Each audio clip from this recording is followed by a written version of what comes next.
அடுத்ததான் நம்ம பார்க்க போகிற இடம் என்னன்னா தமிழ் ஒளிர் இடங்கள். மனிதர்கள் புதிய புதிய இடங்களை காண்பதில் விருப்பமுடையவர்கள்.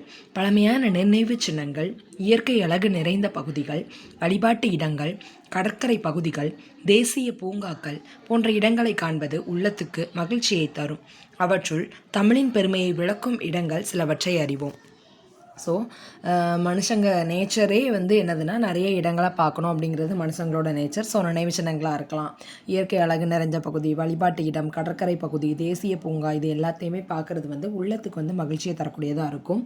அவற்றுள் தமிழின் பெருமையை விளக்கும் சில இடங்களை நம்ம பார்க்க போகிறோம் அப்படின்னு சொல்லிட்டாங்க. அன்பு மாணவர்களே, புத்தகங்களில் பல வகை உண்டு. கதை புத்தகங்கள், கட்டுரை புத்தகங்கள், கவிதை புத்தகங்கள் ஆகியவை நீங்கள் அறிந்தவையே. இது தமிழுடன் தொடர்புடைய இடங்கள் குறித்த கையேடு. கையேடு அத்தகைய இடங்களை நேரில் காண வேண்டும் என்ற ஆர்வத்தை தூண்டும் வகையில் வடிவமைக்கப்பட்டுள்ளது. ஸோ தமிழை எங்கெல்லாம் தமிழ் சம்மந்தப்பட்டதாக இருக்கோ அந்த மாதிரி இடத்த இதில் கொடுத்துருக்காங்க. இதை பார்க்க முச்சில நமக்கு என்ன தோணும், இந்த இடத்துக்கு போய் பார்க்கணும் அப்படிங்கிற ஃபீலிங்ஸ் வர்ற மாதிரி கொடுத்துருக்காங்க. இந்தியாவில் உள்ள தொன்மையான நூலகங்களில் தஞ்சை சரஸ்வதி மஹால் நூலகமும் ஒன்று. இந்நூலகம் கிபி 1122 இப்படி படிச்சுக்கோங்க. 1122 முதல் இயங்கி வருவதாக கல்வெட்டு செய்திகள் கூறுகின்றன. இங்கு தமிழ், தெலுங்கு உள்ளிட்ட பல்வேறு மொழிகளின் ஓலைச்சுவடிகளும் கையெழுத்து படிகளும் உள்ளன. தலைசிறந்த ஓவியங்களும் தொன்மையான இசை கருவிகளும் சிற்பங்களும் இங்கே இடம்பெற்றுள்ளன. ஸோ சிம்பிளாக கொடுத்துட்டாங்க. இது என்ன பார்த்துருக்கோம், தஞ்சை சரஸ்வதி மஹால் நூலகம் என்றே பாருங்க, ஒரு சின்ன கோயில் மாதிரி இருக்கு இல்லையா, சரஸ்வதி மஹால் நூலகம். சரஸ்வதினு ஏன் பேர் வச்சுருக்காங்கன்னா நமக்கு படிப்புக்கு கடவுள் யாரு தான், சரஸ்வதி தேவி தான். ஸோ தஞ்சை சரஸ்வதி மஹால் நூலகம் அப்படின்னு சொல்கிறோம்.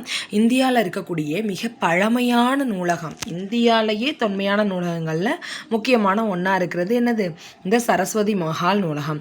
தொன்மையான நூலகமாக இருக்குது இந்தியாவில். ஸோ நூலகங்களில் இதுவும் ஒன்றா இடம்பெற்றிருக்கு. இந்நூலகம் கிபி 1122 அப்படின்னு படிச்சுக்கோங்க. 1122 வருஷத்துலேருந்து இது இயங்கி வருது. ஸோ கிபி 1122 முதல் இயங்கி வருவதாக கல்வெட்டு செய்திகள் கூறுகின்றன. இங்கு தமிழ், தெலுங்கு உள்ளிட்ட பல்வேறு மொழிகளின் ஓலை சுவடிகளும் கையெழுத்து படிகளும் உள்ளன. ஸோ இங்கே பார்த்தோம் அப்படின்னா தமிழ், தெலுங்கு உள்ளிட்ட பல்வேறு மொழிகளோட ஓலை சுவடிகளும் கையெழுத்து படிகளும் இருக்குது அப்படின்னு சொல்லிட்டாங்க. தலைசிறந்த ஓவியங்களும் தொன்மையான இசை கருவிகளும் சிற்பங்களும் இங்கே இடம்பெற்றுள்ளன. இங்கே பார்த்தோம் அப்படின்னா நல்ல தலைசிறந்த ஓவியங்கள் இருக்குது. தலைசிறந்த ஓவியங்களும் தொன்மையான இசை கருவிகளும் சிற்பங்களும் இருக்குது அப்படின்னு சொல்லியிருக்காங்க. ஸோ அங்கே போய் பார்த்தோம் அப்படின்னா என்னதெல்லாம் இருக்கா, தலைசிறந்த ஓவியங்கள், இசை கருவிகள் ப்ளஸ் சிற்பங்கள் எல்லாமே இடம்பெற்றிருக்கு அப்படின்னு சொல்லிட்டாங்க. ஸோ நமக்கு இப்போ ரிவிஷன் பண்ணணும் அப்படின்னா தஞ்சை சரஸ்வதி மஹாலில் என்னெல்லாம் இருக்குது, இது ஒரு தொன்மையான நூலகம். இந்தியா லெவலில் பார்த்தோம் அப்படின்னா ஓல்டஸ்ட் நூலகத்தில் இதுவும் ஒன்று. இந்நூலகம் கிபி 1122 முதல் இயங்கி வருவதாக கல்வெட்டு செய்திகள் எல்லாமே சொல்லுது. இங்கு தமிழ், தெலுங்கு உள்ளிட்ட பல்வேறு மொழிகளோட ஓலை சுவடிகளும் கையெழுத்து படிகளும் இருக்குது. ஸோ இங்கே பார்த்தோம் அப்படின்னா தமிழ், தெலுங்கு 2 லாங்குவேஜ்லையுமே இருக்கக்கூடிய ஓலை சுவடிகள் இங்கே சேமித்து வைக்கப்பட்டிருக்கு. கையெழுத்து படிகள்லாம் சேமித்து வைக்கப்பட்டிருக்கு. தலைசிறந்த ஓவியங்களும் தொன்மையான இசை கருவிகளும் சிற்பங்களும் இங்கே சேமித்து வைக்கப்பட்டிருக்கு அப்படின்னு சொல்லிட்டாங்க. ஸோ புக்ஸ் கூடயே சேர்ந்து பழமையான ஓலை சுவடிகள், கையெழுத்து படிகள், கடிதம்லாம் எழுதியிருப்பாங்க இல்லையா, ஸோ அந்த கையெழுத்து படிகள் ப்ளஸ் தலைசிறந்த ஓவியங்கள், தொன்மையான இசை கருவிகள், அப்புறமா சிற்பங்கள், இது எல்லாமே இடம்பெற்றிருக்கு. எப்போ தொடங்கினது, 1122 இது தொடங்கப்பட்டிருக்கு அப்படிங்கிறதா நியூஸ். தமிழ் பல்கலைக்கழகம் தஞ்சாவூர். செம்மொழியாகிய தமிழுக்கு ஒரு பல்கலைக்கழகம் அமைய வேண்டும் என்ற எண்ணத்தின் அடிப்படையில் தமிழக அரசால் கிபி 1981 தோற்றுவிக்கப்பட்டது தமிழ் பல்கலைக்கழகம். தமிழுக்கான முதல் பல்கலைக்கழகம் ஞாபகம் வச்சுக்கோங்க. 1998 9லேருந்து 1 கழிச்சா 8 வருது இல்லையா. ஸோ முதல் பல்கலைக்கழகம்ங்கிறனால இது 1ன்னு முடியுது. செம்மொழியாகிய தமிழுக்கு ஒரு பல்கலைக்கழகம் அமைய வேண்டும் அப்படிங்கிற எண்ணத்தின் அடிப்படையில் இது தமிழக அரசால் தோற்றுவிக்கப்பட்டிருக்கு. எந்த வருஷம் தோற்றுவிக்கப்பட்டிருக்கு, 1981 தோற்றுவிக்கப்பட்டிருக்கு தமிழ் பல்கலைக்கழகம். இது தஞ்சாவூரில் 1000 ஏக்கர் நிலப்பரப்பில் அமைந்துள்ளது. ஸோ இது எத்தனை ஏக்கர் அப்படின்னு பார்த்தோன்னா, எத்தனை ஏக்கரா, 1000 ஏக்கர் நிலப்பரப்பளவில் அமைஞ்சிருக்கான். வானத்திலிருந்து பார்க்கும் பொழுது தமிழ்நாடு என தெரியும் வகையில் அதோட அந்த ஸ்ட்ரக்சர் இருக்குது. இப்போ பாருங்கள், இதோட பில்டிங்ஸ் பாருங்கள், த மீ நாடு அப்படின்னு ரீட் பண்ணுற அளவில் அதோட பில்டிங் ஸ்ட்ரக்சர்ஸை வந்து அமைச்சு வச்சுருக்காங்க அப்படின்னு சொல்லியிருக்காங்க. ஸோ தமிழ்நாடு அப்படின்னு மேலேருந்து பார்த்தா ரீட் பண்ணுற மாதிரி அதோட பில்டிங் ஸ்ட்ரக்சர் வந்து இருக்குது. இந்திய நாகரிகத்தின் பண்பாட்டு கூறுகள் அனைத்தையும் விரிவாகவும் ஆழமாகவும் அறிய வேண்டும் என்பது இப்பல்கலைக்கழகத்தின் நோக்கம். ஸோ இந்தியாவில் இருக்கக்கூடிய நாகரிகம் பண்பாட்டு கூறுகள் எல்லாத்தையுமே வந்து நம்ம விரிவாகவும் ஆழமாகவும் நம்ம வந்து தெரிஞ்சுக்கணும் அப்படிங்கிறதான் இந்த பல்கலைக்கழகத்தோட நோக்கமாக இருக்குது. இங்கே கலைப்புலம், சுவடிப்புலம், வளர் தமிழ் புலம், மொழிப்புலம், அறிவியல் புலம் ஆகிய 5 புலங்களுமே 25 துறைகளிலும் இருக்குது அப்படின்னு சொல்லிட்டாங்க. இப்பல்கலைக்கழகம் தமிழ்மொழி ஆய்வுகள் செய்வது மட்டுமன்றி சித்த மருத்துவ துறை மூலம் பொதுமக்களுக்கு பயனுள்ள வகையில் மருத்துவ தொண்டும் செய்து வருகிறது. ஸோ இதோட நோக்கம் பார்த்தோம் அப்படின்னா இந்திய நாகரிகத்தோட பண்பாட்டு கூறுகள் எல்லாத்தையுமே விரிவாகவும் ஆழமாகவும் அறிய வேண்டும். அதுதான் இவங்களோட மிஷனாக இருக்குது. ஸோ இங்கே வந்து கலை புலம், சுவடி புலம், வளர்த்தமிழ் புலம், மொழி புலம், அறிவியல் புலம் அப்படின்னு 5 புலம் வந்து இருக்குதுன்னு சொல்லிட்டாங்க. ஸோ கலை, சுவடி, வளர்த்தமிழ் புலம், மொழி புலம் மற்றும் சுவடி அறிவியல் புலம்னு 5 புலம் இருக்குது. 25 துறைகள் இருக்குது அப்படின்னு சொல்லியிருக்காங்க. 25 துறைகள் வந்து இருக்குது அப்படின்னு சொல்லிட்டாங்க. ஸோ இப்பல்கலைக்கழகம் தமிழ்மொழி ஆய்வுகள் செய்வது மட்டுமன்றி சித்த மருத்துவ துறை மூலம் பொதுமக்களுக்கு பயனுள்ள வகையில் மருத்துவ தொண்டு செய்து வருகிறது. ஸோ இதை பார்த்தோம் அப்படின்னா இங்கே வந்து தமிழ்மொழி ஆய்வுகள் மட்டும்தான் நடக்கா அப்படின்னு பார்த்தோன்னா அப்படி கிடையாது. சித்த மருத்துவத்துறை மூலமாக மக்களுக்கு வந்து பொது மருத்துவ தொண்டும் இவங்க செஞ்சிட்ருக்காங்க. இந்திய ஆட்சிப்பணி பயிற்சியாளர்களுக்கு தமிழ்மொழி பயிற்சியை இப்பல்கலைக்கழகமே வழங்குகிறது. இப்போ சப்போஸ் வந்து ஒரு ஐஏஎஸை வந்து தமிழில் வந்து தமிழ்நாட்டில் அப்பாயிண்ட் பண்ணுறாங்க, ஆனால் அவங்களுக்கு ஹிந்தி மட்டும் தான் தெரியும் அப்படின்னா என்ன பண்ணுறாங்க, இந்த பல்கலைக்கழகத்துக்கு தான் அனுப்புகிறாங்க. ஸோ இங்கே தான் வந்து அவங்களுக்கு வந்து என்னது தமிழ்மொழி பயிற்சியை வந்து கொடுக்காங்க. இப்பல்கலைக்கழகமே வழங்குகிறது. இங்கு மிகப்பெரிய நூலகம் ஒன்று அமைந்துள்ளது.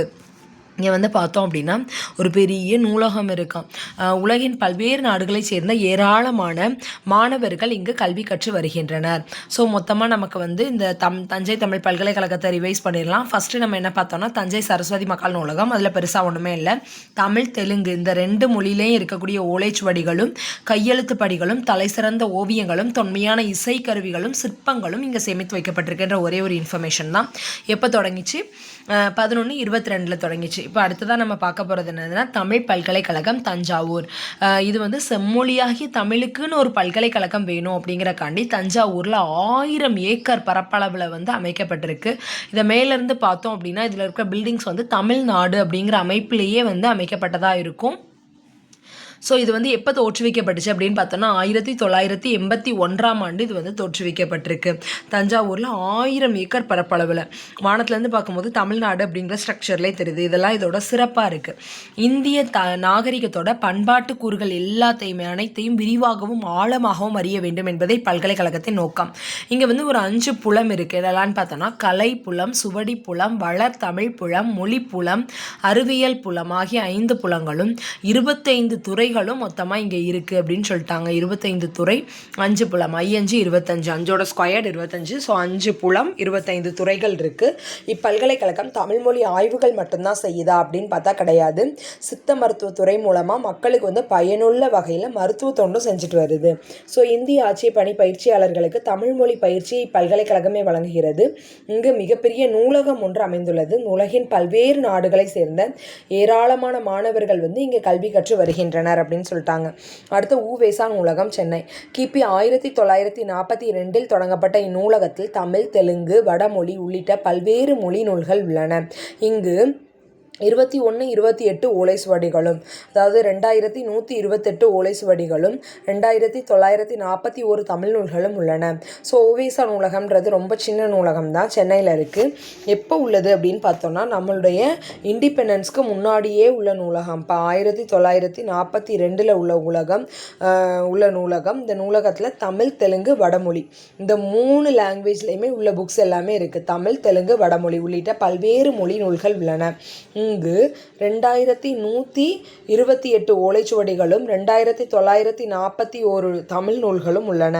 ஸோ இங்கே பார்த்தோம் அப்படின்னா 2128 ஓலைச்சுவடிகள் வந்து இருக்குது. 28 ஓலைச்சுவடிகளும் 2941 தமிழ் நூல்களும் இருக்கா. 2941 தமிழ் நூல்களும் இங்கே இருக்குது அப்படின்னு சொல்லிட்டாங்க. ஸோ இங்கே மொத்தமாக உவேசா தமிழ் நூலகம் சென்னை. ஸோ இது வந்து கிபி 1942, அதாவது நம்மளுடைய சுதந்திரத்துக்கு முன்னாடியே தொடங்கப்பட்ட நூலகம். இந்த நூலகத்தில் தமிழ், தெலுங்கு, வடமொழி இந்த 3 மொழிகள்லையுமே உள்ள பல்வேறு நூல்கள் வந்து இங்கே இருக்குது. மொத்தம் எவ்வளோ ஓலை சுவடிகள் இருக்குது அப்படின்னு பார்த்தோம்னா 21, 28 ஓலை சுவடிகள் வந்து இங்கே இருக்குது. எத்தனை புக்ஸ் இருக்குது அப்படின்னு பார்த்தோம்னா 2941 புக்ஸ் இருக்குது. ஸோ இங்கே வந்து தமிழ் நூல்கள் மட்டும் 2941 தமிழ் நூல்கள் வந்து இடம்பெற்றிருக்கு அப்படின்னு சொல்லிட்டாங்க. அடுத்தது கீழ்த்திசை நூலகம். கீழ்த்திசை நூலகம் வந்து இந்நூலகம் 1869ஆம் ஆண்டு தொடங்கப்பட்டது. இங்கு தமிழ், தெலுங்கு, கன்னடம் 1869ஆம் ஆண்டு தொடங்கப்பட்டது தான் கீழ்த்திசை சுவடிகள் நூலகம். இங்கு தமிழ், தெலுங்கு, கன்னடம், மராத்தி உள்ளிட்ட பல்வேறு மொழிகளின் ஓலைச்சுவடிகள் வந்து இருக்குதான். பல்வேறு மொழிகளின் ஓலைச்சுவடிகள் உள்ளன. கணிதம், வானியல், மருத்துவம், வரலாறு உள்ளிட்ட பல்வேறு துறை நூல்களும் இங்கே இடம்பெற்றிருக்கான். கணிதம், வானியல், மருத்துவம், வரலாறு இந்த 4 category. So maths plus astronomy, மருத்துவம், மெடிசன் ப்ளஸ் வரலாறு, ஹிஸ்ட்ரி உள்ளிட்ட பல்வேறு துறை நூல்கள் வந்து கீழ்த்திசை சுவடிகள் நூலகத்தில் வந்து இடம்பெற்றிருக்கு. இது தற்போது அண்ணா நூற்றாண்டு நூலகத்தின் 7ஆம் தளத்தில் இயங்கி வருகிறது. ஸோ நமக்கு இப்போ அண்ணா நூற்றாண்டு நூலகம் இருக்கு இல்லையா, அந்த நூலகத்தோட 7th ஃப்ளோரில் இது வந்து இயங்கி வருது அப்படின்னு சொல்லிட்டாங்க. கீழ்த்திசை சுவடிகள் நூலகம் சென்னை கிபி 1869ஆம் ஆண்டு இது தொடங்கப்பட்டிருக்கு. இங்கு தமிழ், தெலுங்கு, கன்னடம், மராத்தி உள்ளிட்ட பல்வேறு மொழிகளோட ஓலை சுவடிகளும் இங்கே இருக்குது. கணிதம், வானியல், மருத்துவம், வரலாறு உள்ளிட்ட பல துறை நூல்களும் இருக்குது. இப்போ வந்து அண்ணா நூற்றாண்டு நூலகத்தோட 7ஆம் மாடியில் வந்து இது இயங்கிட்டு இருக்கு அப்படின்னு போட்டாங்க. ஸோ 2 வகையான நூலகங்கள் தான் இப்போ பார்த்துருக்கோம். ஃபஸ்ட்டு நம்ம பார்த்தது சரஸ்வதி மஹால் நூலகம் 1122 தமிழ், தெலுங்கு உள்ளிட்ட பல ஓலை சுவடி, தலைசிறந்த ஓவியம், தொன்மையான இசைக்கருவி, சிற்பம். 2வதாக நம்ம பார்த்தது தஞ்சை தமிழ் பல்கலைக்கழகம் 1981 தஞ்சாவூரில் 1000 ஏக்கர் பரப்பளவில் மேலிருந்து பார்த்தா தமிழ்நாடு மாதிரியே இருக்கும். ப்ளஸ் இந்திய நாகரிகத்தோட பண்பாட்டு கூறுகள் அனைத்தையும் விரிவாகவும் ஆழமாகவும் ஆராயணுன்றதான் அதோட இது. கலைப்புலம், சுவடிப்புலம், வளர்த்தமிழ் புலம், மொழி புலம், அறிவியல் புலம்னு 5 புலம், 25 துறை இருக்குது. தமிழ் மொழி ஆய்வு ப்ளஸ் சித்த மருத்துவத்துறை மூலமாக பயன் செஞ்சிட்ருக்கு. மிகப்பெரிய நூலகம் ஒன்றும் இருக்குது. உலகத்தில் நிறைய நாடுகளை சேர்ந்த ஏராளமான மாணவர்கள் இங்கே படிச்சுட்ருக்காங்க. ப்ளஸ் IAS தேர்ச்சி பெற்று வரக்கூடிய பிற மொழி மாணவர்களும் இங்கே தான் வந்து தமிழ் படிப்பாங்க. ஸோ உவேசா நூலகம் சென்னை கிபி 1942 இந்த உவேசா நூலகம் சென்னை வந்து ஆரம்பிக்கப்பட்டுச்சு. தமிழ், தெலுங்கு, வடமொழி உள்ளிட்ட பல நூல்கள் வந்து இங்கே இருக்குது. 2128 ஓலைச்சுவடிகளும் 2941 தமிழ் நூல்களும் இங்கே இருக்குதுன்னு சொல்லிட்டாங்க. கீழ்த்திசை சுவடிகள் நூலகம். இந்த கீழ்த்திசை சுவடிகள் நூலகத்தில் வந்து 1869ஆவது வருஷம் தான் இது தொடங்கப்பட்டிருக்கு. இப்போ இது அண்ணா நூற்றாண்டு நூலகத்தோட 7ஆம் தளத்தில் இது இயங்கிட்டு இருக்குன்னு சொல்லிட்டாங்க. இங்கே வந்து தமிழ், தெலுங்கு, கன்னடம், மராத்தி உள்ளிட்ட பலர் மொழிகளோட ஓலைச்சுவடி ப்ளஸ் கணிதம், வானியல், மருத்துவம், வரலாறு உள்ளிட்ட பல துறை நூல்கள் வந்து இடம்பெற்றிருக்குன்னு சொல்லிட்டாங்க. கன்னிமரா நூலகம் சென்னை கிபி 1896 தொடங்கப்பட்டது தான் கன்னிமரா நூலகம். தமிழ்நாட்டோட மைய நூலகமாக இருக்குது. இது இந்திய நாட்டின் களஞ்சிய நூலகங்களில் ஒன்றா இருக்குது. இந்நூலகத்தில் 6 லட்சத்துக்கும் மேற்பட்ட நூல்கள் வந்து இருக்குது. இந்தியாவில் வெளியிடப்படும் புத்தகங்கள், நாளிதழ்கள், பருவ இதழ்கள் ஆகியவற்றின் படி ஒரு பிரதி வந்து இங்கே பாதுகாக்கப்படுகிறது. இந்நூலகத்தில் 3ஆம் தளத்தில் மறைமலை அடிகள் நூலகம் அப்படின்னு ஒன்று வந்து செயல்பட்டு வருது. ஸோ இந்த மறைமலை அடிகள் நூலகம் வேறையா? ஓகே. கன்னிமரா நூலகம் வந்து 1896 வந்து உருவாக்கப்பட்டிருக்கு. இந்த நூலகம் வந்து தமிழ்நாட்டோட மைய நூலகமாக இருக்குது. இதுதான் தமிழ்நாட்டுக்கே ஒரு மைய நூலகமாக இருக்குது. ஸோ 1896 தொடங்கப்பட்டது, தமிழ்நாட்டோட மைய நூலகமாக இருக்குது. இது இந்திய நாட்டின் களஞ்சிய நூலகங்களில் ஒன்று. களஞ்சிய நூலகம்னா என்னது? எல்லாத்தையுமே அவங்க வந்து ஸ்டோர் பண்ணி வைப்பாங்க, ஒன்றாகவும் விளங்குகிறது. இந்நூலகத்தில் 6 லட்சத்துக்கும் மேற்பட்ட நூல்கள் வந்து உள்ளன. இந்தியாவில் வெளியிடப்படும் புத்தகங்கள், நாளிதழ்கள், பருவ இதழ்கள் ஆகியவற்றின் ஒரு பிரதி இங்கு பாதுகாக்கப்படுகிறது.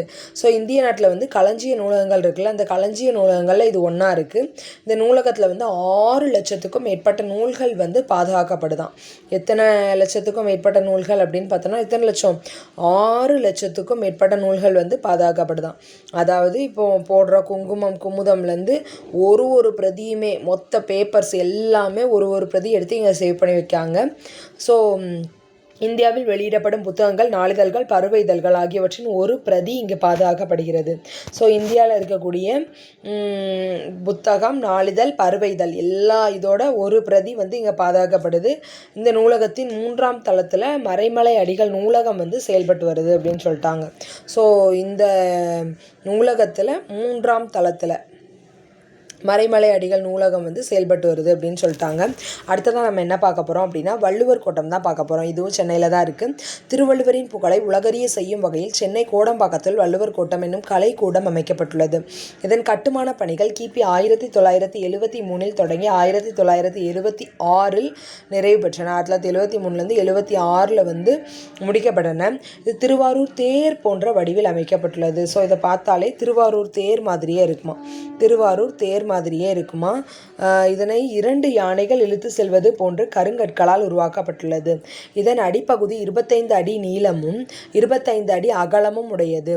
தேரின் மொத்த உயரம் 128 அடி ஆகும். 2 பக்கங்களிலும் பக்கத்திற்கு 4 சக்கரங்கள் தனி கற்களால் அமைக்கப்பட்டுள்ளன. ஸோ இந்த தேரோட மொத்த ஹைட்டு பார்த்தோம் அப்படின்னா 128 அடி. 2 பக்கத்துலையும் பக்கத்திற்கு 4 சக்கரம் தனி கல்லால் அமைக்கப்பட்டிருக்கு. கடைக்கோடி 2 சக்கரங்கள் பெரியனவாகவும் நடுவில் 2 சக்கரங்கள் சிறியனவாகவும் உள்ளன. தேரின் மையத்தில் உள்ள எண்கோண வடிவ கருவறையில் திருவள்ளுவரின் சிலை கவினுற அமைக்கப்பட்டுள்ளது. நடுவில் பார்த்தோம் அப்படின்னா எண்கோண வடிவில் ஒரு கருவறை இருக்குது. அங்கே வந்து யாரோட சிற்பம் இருக்குது, திருவள்ளுவருடைய சிற்பம் இருக்குது அப்படின்னு சொல்லிட்டாங்க. ஸோ திருவள்ளுவரின் சிற்பம் வந்து எங்கே அமைஞ்சிருக்கு அப்படின்னு பார்த்தோம்னா எங்கே அமைஞ்சிருக்கு, 2 சக்கரங்கள் பெரியனவாகவும் நடுவில் உள்ள 2 சக்கரங்கள் சிறியனவாகவும் இருக்குது. தேருக்கு மையத்தில் பார்த்தோம் அப்படின்னா எண்கோண வடிவ கருவறை இருக்குது. இது திருவள்ளுவரின் சிலை கவினுற அமைக்கப்பட்டுள்ளதுன்னு கொடுத்துட்டாங்க. வள்ளுவர் கோட்டத்தில் நிகழ்ச்சிகள் நடத்துவதற்கான அரங்கம் ஒன்றும் உள்ளது. வள்ளுவர் கோட்டத்தில் 1330 குறட்பாக்களும் செதுக்கப்பட்டுள்ளன. ஸோ வள்ளுவர் கோட்டத்தில் பார்த்தோம் அப்படின்னா 1330 குறட்பாக்கள் வந்து செதுக்கப்பட்டிருக்கு. அறத்துப்பால் கருநிற பளிங்கு கற்களிலும், பொருட்பால் வெண்ணிற பளிங்கு கற்களிலும், இன்பத்துப்பால் செந்நிற பளிங்கு கற்களிலும் அழகாக பொறிக்கப்பட்டுள்ளன. ஸோ அறம், பொருள், இன்பம்னு 3மே இருக்குது. அறத்துப்பால் வந்து கருநிற பளிங்கு கற்களிலும், பொருட்பால் வந்து வெண்ணிற பளிங்கு கற்களிலும், இன்பத்துப்பால் செந்நிற பளிங்கு கற்களிலும் அழகாக பொறிக்கப்பட்டிருக்கு. ஸோ அதை எப்படி நான் வைக்க போகிறோம், அறம் வந்து கருநிற பளிங்குக்கல், அறம் வந்து எல்லாத்துக்கும் பிடிக்காது. ஸோ அதை கருநிற பளிங்குக்கல்ல பொறிச்சிருக்காங்க. பொருள் வெண்ணிற பளிங்குக்கல், பொருள் வந்து எல்லாத்துக்குமே பிடிக்கும். ஸோ அது வெண்ணிற பளிங்குக்கல். இன்பம் வந்து செந்நிற பளிங்குக்கல், இன்பம் வந்து செந்நிற பளிங்கு கல்லையும் அழகாக பொறிக்கப்பட்டுள்ளன அப்படின்னு சொல்லிட்டாங்க. ஸோ மேலும் திருக்குறளின் கருத்துக்களை விளக்கும் ஓவியங்களும் வரையப்பட்டுள்ளன. ஸோ திருக்குறளுடைய கருத்துக்களை விளக்குற மாதிரி நிறைய ஓவியங்களுமே இங்கே வரையப்பட்டிருக்குன்னு சொல்லிட்டாங்க. வள்ளுவர் கோட்டம் சென்னை. திருவள்ளுவருடைய புகழை வந்து உலகறிய செய்யணும் அப்படிங்கிறக்காண்டி சென்னையில் கோடம்பாக்கத்தில் தான் இந்த வள்ளுவர் கோட்டம் வந்து அமைக்கப்பட்டிருக்கு. இதன் கட்டுமான பணிகள் வந்து 1973 தொடங்கி 1976 வந்து முடிக்கப்பட்டிருக்கு. இது வந்து திருவாரூர் தேர் போன்ற வடிவமைப்பில் அமைக்கப்பட்டுள்ளது அப்படின்னு சொல்லியிருக்காங்க. இது பார்க்குறக்கு எப்படி இருக்கான், திருவாரூர் தேர் மாதிரியே இருக்குதான் போன்று கருங்கற்களால் அமைக்கப்பட்டுள்ளது. இதன் அடிப்பகுதி 25 அடி நீளமும் 25 அடி அகலமும் உடையது.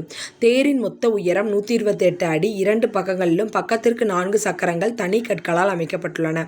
கடைக்கோடி 2 சக்கரங்கள் பெரியனவாகவும் நடுவில் 2 சக்கரங்கள் சிறியனவாகவும் உள்ளன. தேரின் மையத்தில் உள்ள எண்கோண வடிவ கருவறையில் திருவள்ளுவரின் சிலை கவினுற அமைக்கப்பட்டுள்ளது. ஸோ தேருக்கு மையத்தில் வந்து எண்கோண வடிவ கருவறை இருக்குது. அதில் திருவள்ளுவருடைய சிலை வந்து கவினுற அமைக்கப்பட்டிருக்குன்னு சொல்லிட்டாங்க. ஸோ வள்ளுவர் கோட்டத்தில் நிகழ்ச்சிகள் நடத்துவதற்கான அரங்கம் ஒன்று உள்ளது. வள்ளுவர் கோட்டத்தில் 1330 குறட்பாக்களும் செதுக்கப்பட்டுள்ளன. அறத்துப்பால் கருநிற பளிங்கு கல்லிலும், பொருட்பால் வெண்ணிற பளிங்கு கற்களிலும், இன்பத்துப்பால் செந்நிற பளிங்கு கற்களிலும் அழகாக பொறிக்கப்பட்டுள்ளன. மேலும் திருக்குறளின் கருத்துக்களை விளக்கும் ஓவியங்களும் வரையப்பட்டுள்ளன. இதை முடிச்சிட்டாங்க. அடுத்து திருவள்ளுவர் சிலை கன்னியாகுமரி. இந்தியாவின் தெற்கு எல்லையாகிய கன்னியாகுமரியில் திருவள்ளுவரின் சிலை தமிழக அரசால் நிறுவப்பட்டுள்ளது. விவேகானந்தர் பாறைக்கு அருகில் கடல் நடுவே நீர் மட்டத்திலிருந்து 30 அடி உயர பாறை மீது இச்சிலை அமைக்கப்பட்டுள்ளது. ஸோ இது வந்து இந்தியாவோட தெற்கு எல்லையாக இருக்கக்கூடிய கன்னியாகுமரியில் வந்து இது அமைக்கப்பட்டிருக்கு. கன்னியாகுமரியில் திருவள்ளுவருடைய சிலை அமைக்கப்பட்டிருக்கு. தமிழக அரசால் தான் நிறுவப்பட்டிருக்கு. விவேகானந்தர் பாறைன்னு ஒன்று இருக்குது. அந்த விவேகானந்தர் பாறைக்கு அருகில் கடல் நடுவே நீர்மட்டத்திலிருந்து 30 அடி உயர பாறை மீது இந்த சிலை வந்து அமைக்கப்பட்டிருக்கு அப்படின்னு சொல்லிட்டாங்க. கிபி 1990ஆம் ஆண்டு இப்பணி தொடங்கியது. எப்போன்னு பார்த்தோம்னா 1990 இந்த பணி வந்து தொடங்கியிருக்கு. பொதுமக்கள் பார்வைக்காக 2000 ஆண்டு முதல் இது வந்து ஜனவரி திங்கள் முதல் நாளன்று திறந்து வைக்கப்பட்டது அப்படின்னு சொல்லிட்டாங்க. பாறையிலிருந்து சிலையின் உயரம் மொத்தம் 133 அடி. இது திருக்குறளின் மொத்த அதிகாரங்களை குறிக்கிறது. ஸோ என்ன சொல்லிட்டாங்க, பாறையிலேருந்து இதனோட மொத்த உயரம் வந்து 133 அடி. இது திருக்குறளின் மொத்த அதிகாரங்களை வந்து குறிக்குதுன்னு சொல்லிட்டாங்க. சிலையின் உயரம் மொத்தம் வந்து 133 அடி. இது திருக்குறளோட மொத்த அதிகாரங்களை குறிக்கக்கூடியதாக இருக்குது. அறத்துப்பாலின் அதிகாரங்களை அதாவது திருக்குறளோட மொத்த அதிகாரங்களை இது குறிக்குதா 133 அடி ஹைட்டுங்கிறது. அறத்துப்பாலோட அதிகாரங்களை உணர்த்துற மாதிரி பீடம் மட்டும் 38 அடியாக இருக்குது. இதில் மேலே இருக்கக்கூடிய சிலை வந்து பொருட்பால் இன்பத்துப்பால் ஆகியதோட மொத்த எண்ணிக்கை வந்து குறிக்கிற வகையில் 95 அடி உயரம் வந்து உடையதாக இருக்குது அப்படின்னு சொல்லியிருக்காங்க. பீடத்தின் உட்புறத்தில் மண்டபம் ஒன்று அமைக்கப்பட்டிருக்கு. மண்டபத்தின் உச்சுவரிலும் அதிகாரத்திற்கு ஒரு குறள் வீதம் 133 குறட்பாக்கள் வந்து செதுக்கப்பட்டிருக்கு. ஸோ என்ன சொல்லியிருக்காங்க, இந்த திருவள்ளுவர் சிலையோட ஹைட்டு சொல்லியிருக்காங்கப்பா. இந்த திருவள்ளுவர் கீழே இருக்கிற பீடம் வந்து 38 அடி உயரமுடையதாக இருக்குது. பீடம் மட்டுமே. மேலே இருக்கக்கூடிய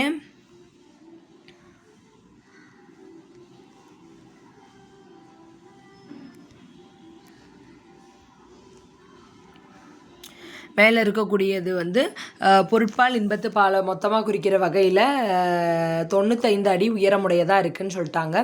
பீடத்தோட உட்புறத்தில் ஒரு மண்டபம் இருக்குது. மண்டபத்தில் 133 அதிகாரத்துலேருந்தும் ஒரு குறள், ஸோ 133 குறள் வந்து இடம்பெற்றிருக்குன்னு சொல்லிட்டாங்க. ஸோ திருவள்ளுவர் சிலை அமைப்பதற்கு 3 டன் முதல் 8 டன் வரை உடைய 3681 கருங்கற்கள் பயன்படுத்தப்பட்டுள்ளன. திருவள்ளுவர் சிலை அமைக்கிறதுக்கு மட்டுமே சின்ன சின்ன கருங்கல்லாம் நிறைய யூஸ் பண்ணியிருக்காங்க. வெயிட்டு பார்த்தோன்னா 3 டன்லேருந்து 8 டன் வரையும் எடை இருக்கக்கூடிய 3681 கருங்கற்கள் வந்து பயன்படுத்தப்பட்டிருக்கான். 3681 கருங்கல் வந்து பயன்படுத்தப்பட்டிருக்கு அப்படின்னு சொல்லிட்டாங்க. திருவள்ளுவர் சிலை மொத்தம் 7000 டன் எடை கொண்டதாக இருக்குது. ஸோ 3681 கல் யூஸ் பண்ணாலும் டன்னு வந்து 3 டன்லேருந்து 8 டன் வரையும் உடையதாக இருக்கா. ஸோ அதனால் இந்த திருவள்ளுவர் சிலையோட வெயிட்டை பார்த்தோம் அப்படின்னா 7000 டன் எடை கொண்டதாக மாறிடுச்சு. 7000 டன் எடை கொண்டதாக மாறிடுச்சு.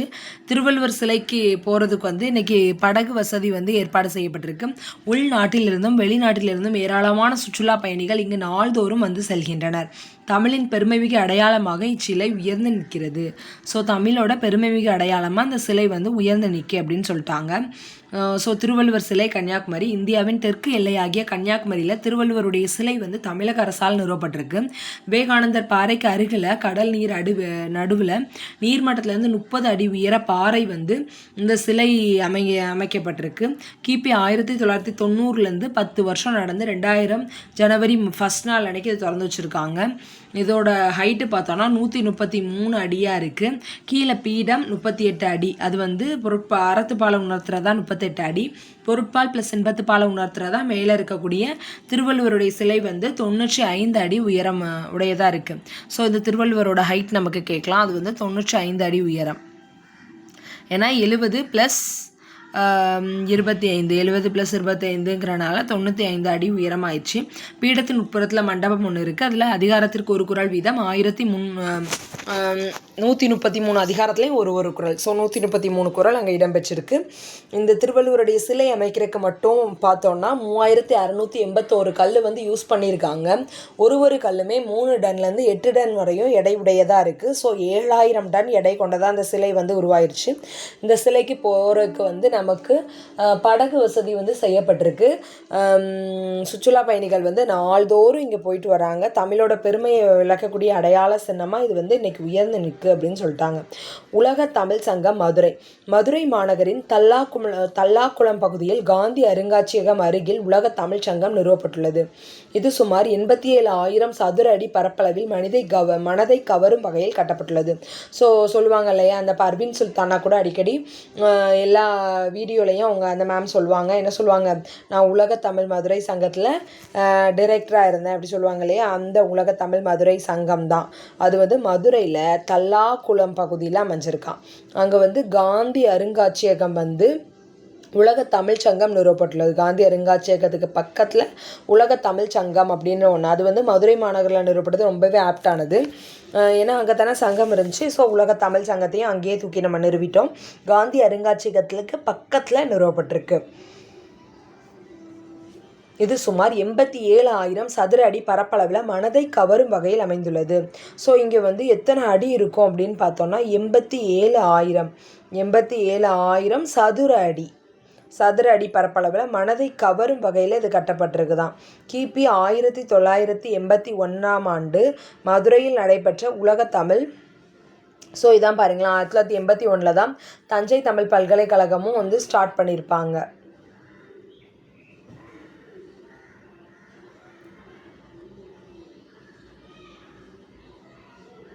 நடந்திருக்கு அப்படின்னு சொல்லிட்டாங்க. ஸோ இந்த உலக தமிழ் மாநாட்டில் வந்து என்ன சொல்லியிருக்காங்க,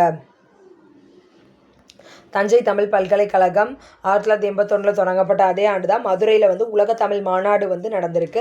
ஸோ அந்த உலக தமிழ் மாநாட்டில் மதுரை உலக தமிழ் சங்கம்னு ஒன்று வந்து நிறுவுறோம் அப்படின்ற அறிவிப்பு வந்து வெளியாயிருக்கு. அதுக்கு ஏற்ற மாதிரியே இந்த கட்டடம் வந்து கட்டப்பட்டு 2016ஆம் ஆண்டு இது திறந்து வைக்கப்பட்டது. இதனுள் பண்பாட்டு அளவிலான கருத்தரங்க கூடங்கள், ஆய்வரங்கங்கள், நூலகம், பார்வையாளர் அரங்கம் ஆகியன கவினூர அமைக்கப்பட்டுள்ளன. வெளிப்புற சுற்றுச்சுவர் 1330 குரட்பாக்களும் இடம்பெற்றுள்ளது.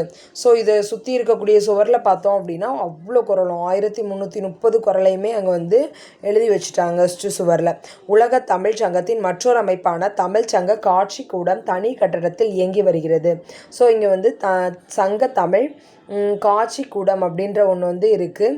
அது வந்து தனியாக ஒரு கட்டடத்தில் இயங்கி வருது. தருமிக்கு பாண்டிய மன்னன் பொற்கிளி வழங்கிய திருவிளையாடல் புராண காட்சி இதன் நுழைவாயில புடைப்பு சிற்பமாக செதுக்கப்பட்டுள்ளது. இங்குள்ள காட்சி கூடத்தில் வள்ளல்கள், புலவர்கள் ஆகியோரின் வாழ்க்கை நிகழ்வுகள் ஓவியங்களாகவும் சிற்பங்களாகவும் செதுக்கப்பட்டுள்ளன. தொல்காப்பியர், ஔவையார், கபிலர் ஆகியோரின் முழு உருவ வெண்கல சிற்பங்கள் நிறுவப்பட்டுள்ளன. ஸோ இங்கே பார்த்தோன்னா வள்ளர், புலவர் எல்லாருடைய வாழ்க்கை நிகழ்வுகளுமே ஓவியங்களாகவும் சிற்பங்களாகவும் செதுக்கப்பட்டிருக்கான். ப்ளஸ் தொல்காப்பியர், ஔவையார், கபிலர் ஆகியோருடைய முழு வெண்கல உருவ சிலைகள் வந்து இங்கே நிறுவப்பட்டிருக்கு அப்படின்னு சொல்லிட்டாங்க. ஸோ இதன் சுற்றுச்சுவர்களில் சங்க இலக்கிய காட்சிகள் வண்ண ஓவியங்களாக வரையப்பட்டுள்ளன. 3ஆம் தமிழ்ச்சங்கம் அமைந்துள்ள மதுரையில் உலக தமிழ்ச்சங்க கட்டிடமும் தமிழ்ச்சங்க காட்சிக்கூடமும் தமிழின் பெருமையை பறைசாற்றி நிற்கின்றன.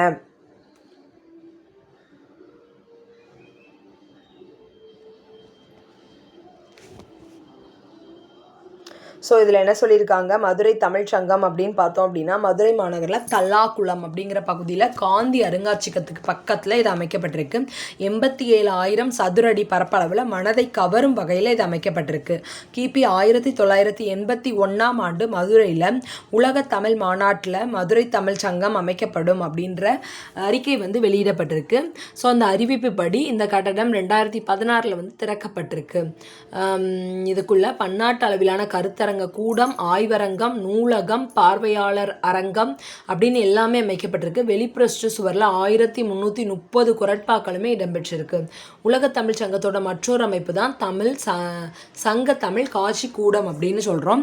அது வந்து தனி கட்டடத்தில் வந்து இயங்கி வருது. தருமிக்கு பாண்டிய மன்னன் பொற்கிளி வழங்கிய திருவிளையாடல் புராண காட்சி இதன் நுழைவு வாயிலில் புடைப்பு சிற்பமாக செதுக்கப்பட்டிருக்கு அப்படின்னு சொல்லிட்டாங்க. இங்குள்ள காட்சி கூடத்தில் வள்ளல், புலவர் ஆகியோருடைய வாழ்க்கை நிகழ்வுகள் வந்து ஓவியங்களாகவும் சிற்பங்களாகவும் செதுக்கப்பட்டிருக்கு. தொல்காப்பியர், ஔவையார், கபிலர் ஆகியோருடைய முழு உருவ வெண்கல சிலைகள் வந்து இங்கே நிறுவப்பட்டிருக்கு. மேலும் இதன் சுற்றுச்சுவர்களில் சங்க இலக்கிய காட்சிகள் எல்லாமே வண்ண ஓவியங்களாக செதுக்கப்பட்டிருக்கு. 3ஆம் தமிழ்ச்சங்கம் அமைந்த மதுரையில் உலக தமிழ்ச்சங்க கட்டடமும் தமிழ்ச்சங்க காட்சி கூடமும் தமிழின் பெருமையை வந்து பறைசாற்றிட்டு நிற்குது அப்படின்னு சொல்லி முடிச்சிட்டாங்க. லாஸ்டாக சிற்ப கலைக்கூடம் பூம்புகார். ஸோ அதோட முடிஞ்சிருச்சு. 2000 ஆண்டுகளுக்கு முன் சோழர்களின் தலைநகரமாகவும் துறைமுக நகரமாகவும் விளங்கிய பூம்புகார். ஸோ பூம்புகார் அப்படின்னாலே நமக்கு தெரியும், அது சோழர்களுடைய தலைநகரம் ப்ளஸ் துறைமுக நகரம் அப்படிங்கிறது நம்ம எல்லாருக்குமே தெரியும். சோழர்களுடைய தலைநகரம் ப்ளஸ் துறைமுக நகரமாக விளங்கினது தான் என்னது, பூம்புகார். இந்நகரை பற்றிய செய்திகள் சிலப்பதிகாரத்திலும் பட்டினப்பாலையிலும் இடம்பெற்றுள்ளன. ஸோ இந்த நகரை பற்றிய செய்திகள் பார்த்தோம் அப்படின்னா சிலப்பதிகாரத்திலையும் பட்டினப்பாலையிலும் இடம்பெற்றுள்ளன அப்படின்னு சொல்லிட்டாங்க. இங்கு மறு மருவூர் பாக்கம் என்னும் கடல் பகுதியும் பட்டினப்பாக்கம் என்னும் நகரப்பகுதியும் அமைந்திருந்ததாக சிலப்பதிகாரம் குறிப்பிடுகின்றது. ஸோ இங்கே பார்த்தோம்னா மருவூர் பாக்கம் அப்படிங்கிற கடல் பகுதியும் பட்டினப்பாக்கம் அப்படிங்கிற நகரப்பகுதியும் இங்கே அமைந்திருந்துச்சு அப்படின்னு சிலப்பதிகாரம் வந்து குறிப்பிடுவது. பின்னர் ஏற்பட்ட கடல் கோளினால் பூம்புகார் நகரம் அழிந்து விட்டது. இந்நகரத்தின் பெருமையை உலகறிய செய்ய 1973ஆம் ஆண்டு பூம்புகார் கடற்கரையில் சிற்பக்கலைக்கூடம் ஒன்று ஏற்படுத்தப்பட்டுள்ளது. ஸோ 1973 பூம்புகார் பீச்சில் வந்து சிற்பக்கலைக்கூடம் அப்படின்ற ஒன்று வந்து ஏற்படுத்தியிருக்காங்க. இக்கூடம் 7 நிலை மாடங்களை உடையது. கண்ணகியின் வரலாற்றை விளக்கும் 49 சிற்ப தொகுதிகள் இதில் இடம்பெற்றுள்ளன. மாதவிக்கும் ஒரு நெடிய சிலை இங்கு வைக்கப்பட்டுள்ளது. ஸோ இங்கே பார்த்தோம்னா இங்கே வந்து 7 நிலை மாடங்கள் வந்து அமைக்கப்பட்டிருக்கு. கண்ணகியோட வரலாற்றை விளக்குற விதமாக இங்கே வந்து 49 சிற்ப தொகுதி வந்து இடம்பெற்றிருக்கு. ப்ளஸ் மாதவிக்கு ஒரு நெடிய சிலை வந்து இங்கே அமைக்கப்பட்டிருக்கு அப்படின்னு சொல்லிட்டாங்க. கலைக்கூடத்திற்கு அருகில் இளஞ்சி மன்றம், பாவை மன்றம், நெடுங்கல் மன்றம் ஆகியன அமைந்துள்ளன. ஸோ நிறைய மன்றம் வந்து இங்கே அமைஞ்சிருக்கு. இளஞ்சி மன்றம், பாவை மன்றம், நெடுங்கல் மன்றம். இளஞ்சி மன்றத்திலும் பாவை மன்றத்திலும் வடிவமைக்கப்பட்டுள்ள பெண்களின் உருவங்கள் நம் கண்ணையும் கருத்தையும் கவர்கின்றன. நெடுங்கல் மன்றத்தில் நெடிய கற்றூன் ஒன்றும் இதனை சுற்றி 8 சிறிய தூண்களும் 8 மனித உருவங்களும் தற்கால சிற்பக்கலைக்கு எடுத்துக்காட்டுகளாய் திகழ்கின்றன.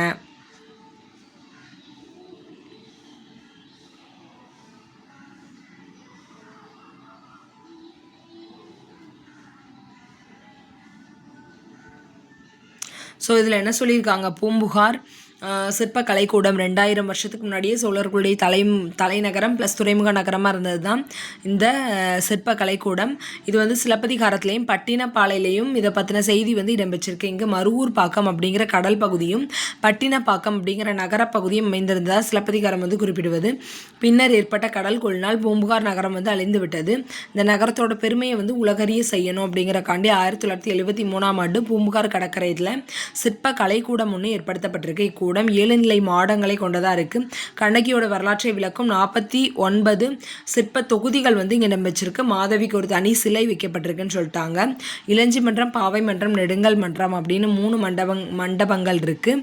அதில் பெண்களோட உருவங்கள் வந்து நிறைய அமைக்கப்பட்டிருக்கு. இளஞ்சி மன்றத்துலையும் பாவை மன்றத்துலையும் அது வந்து ரொம்ப கண்ணையும் கருத்தையும் கவரக்கூடியதாக இருக்குது. நெடுங்கல் மன்றத்தில் நெடிய கற்றூன் ஒன்றும் அதனை சூழ்ந்து 8 சிறிய தூணுகளும் இருக்குது. அதில் 8 மனித உருவங்களும் இருக்குது. இது எல்லாமே தற்கால சிற்பக்கலைக்கு எடுத்துக்காட்டாக நிற்கின்றன முடிச்சிட்டாங்க. இக்கையேட்டில் நாம் கண்ட பகுதிகள் அனைத்தும் தமிழின் பெருமையினை உலகறிய செய்ய நிறுவப்பட்டவை ஆகும். இவற்றை காணும் பொழுது தமிழரின் வாழ்வையும் தமிழ் மொழியின் சிறப்பையும் அறிய முடிகிறது. இத்தகைய சிறப்புமிக்க இடங்களுக்கு சென்று பார்வையிடுவதும் அவற்றை பாதுகாப்பதும் தமிழராகிய நம்முடைய கடமையாகும் அப்படின்னு சொல்லிட்டாங்க.